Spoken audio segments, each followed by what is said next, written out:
Punch Out Boxing, delighted to be here with Kieron Conway. Kieron, commiserations to Team Northampton.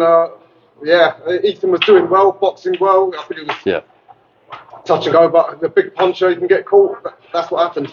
Yeah, you're right. That is boxing. I thought Ethan was doing well, and there was a real good opportunity there to start stepping on the gas and it's real stealing them rounds there, because I think the other guy was getting slightly tired. I think he was getting frustrated with Ethan's movement.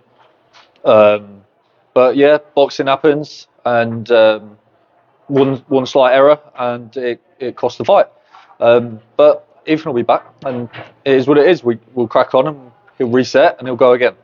Yeah, absolutely. Of course, I think fans are getting more sensible, and promoters hopefully they know losses happen. If we want these guys to take competitive fights, yeah,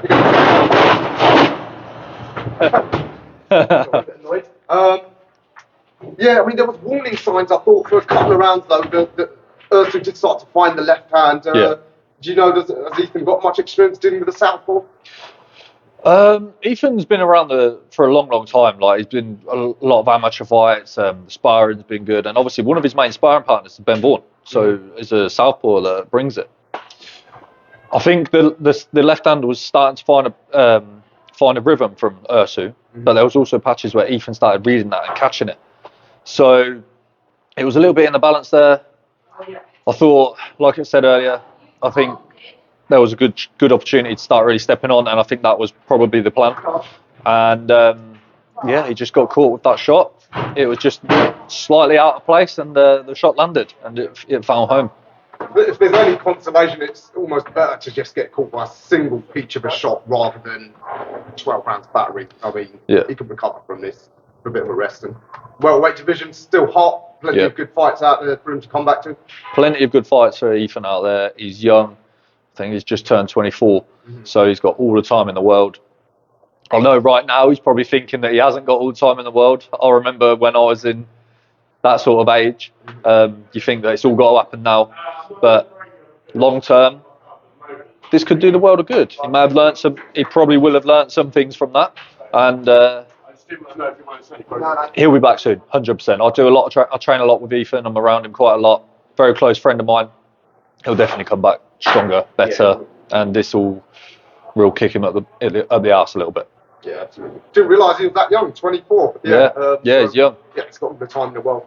All right, well, I guess he'll rebuild, and I guess URSU will go on maybe go for Conor Walker or one of the other big names. But yeah, there's lots of, like you said earlier, welterweight around this sort of area is hot at the moment. There's lots of names, and Ethan will still be one of those names going forward.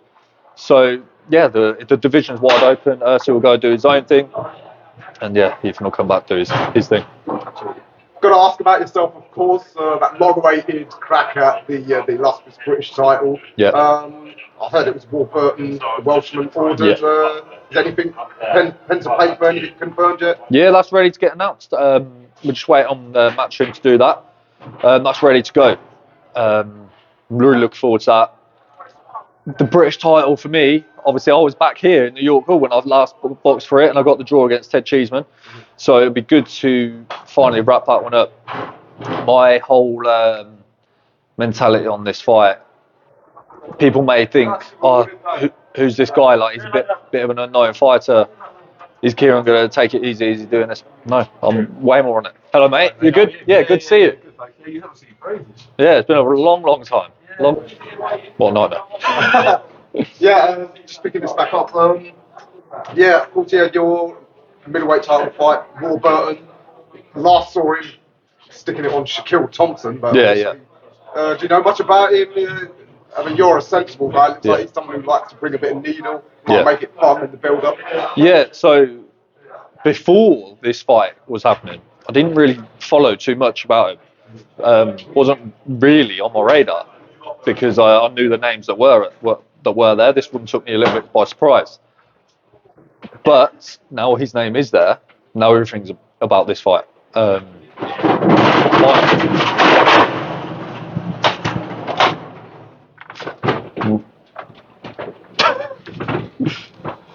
my eyes are completely on this fight.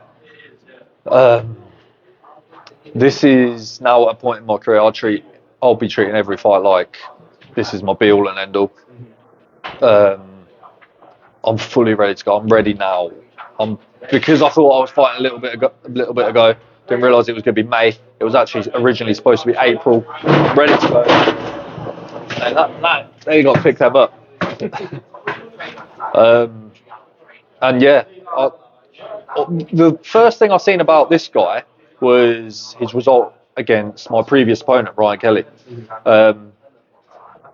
Potentially my opponent may take a little bit of confidence in me and Ryan had a slightly closer fight than it should have been. But what a lot of people don't know is I had the whole last month of my training camp off, basically because I injured my bicep. There's a huge hole in my bicep now. I also pulled my calf muscle. There's lots of things that happen. I was in that fight basically with half the body working. So I had to just do what I've got to do. And with a pressure fighter, that's hard to do. So got through that. But yeah, all guns blazing. I've had such a good training camp so far. My results and numbers are all saying all sorts of things. And I need to go straight through this guy and tear him up because I need to get this British title done and dusted. Yeah, your eyes are fully focused on Warburton. But I think middleweight domestically is great. There's so many of you, especially now. Hamza's, it looks like he's done. Yeah. So he's out of the picture. So I think it's like up in the air as to who's the best middleweight in the country. I reckon you guys could have a tournament amongst yourselves. Yeah. The middleweight is always going to be good. So right now it's hot again, and looking to really make a point about that and keep having these good fights. And domestic level at the moment, domestic titles are the way to do that.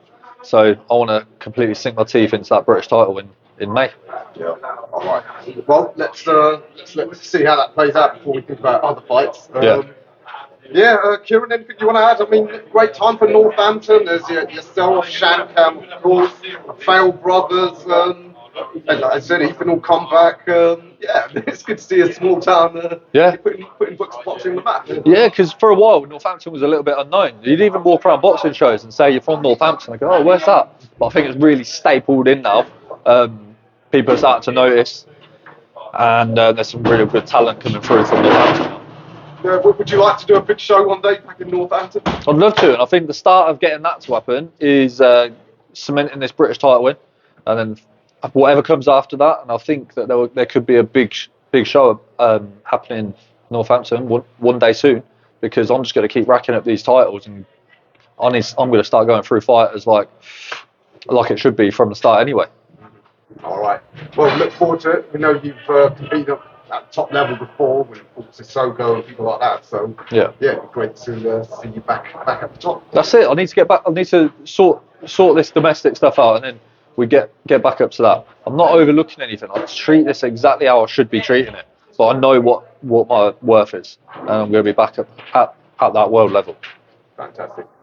All right, Kieron Conway, pleasure speaking to you for the first time. I wish it was under better circumstances to be a team, but as you said, that's boxing. I guess we'll see you in about 6 weeks. Yeah, exactly. That's it. Thank you very much.